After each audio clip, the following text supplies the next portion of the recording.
Um, I think a big one is what was, this could be in the early phase of your startup or any phase of it, but what was a big mistake that you went through and how did you overcome it?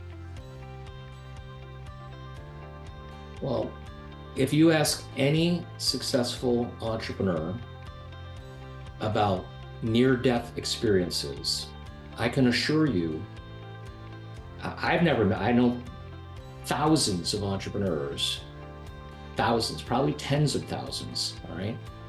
And I've never met anyone that I've spent any time with that's been successful that didn't have one or more near-death experiences. So we all make mistakes. Yeah. All right. And certainly in our case, our company, after the first 18 months in business, we were illiquid. And I basically came home and talked to my wife about the need for us to close the business down, right? And this has been written about different places. And we, fortunately, and like I said, she's smarter than me and she talked me out of it. And we were able to figure out how to raise capital because it was a question of not having enough capital to get us through the next steps.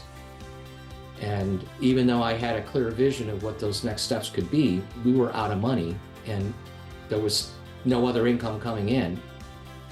And we still had expenses that were accruing every day the lights were on. So that was our first near-death experience. So what was the lesson learned for others that could find themselves in a similar situation?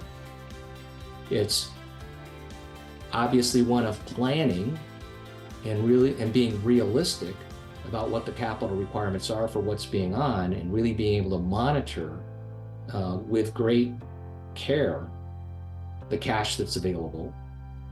But probably more important than that is even then, I had put too much time only on finding the next customer and not building enough relationships in advance with potential investors who could have been helpful for me. Because as entrepreneurs, we tend to focus on the immediate problem right in front of us and not spend enough time on other things that have to be done that are maybe critically important but not as urgent.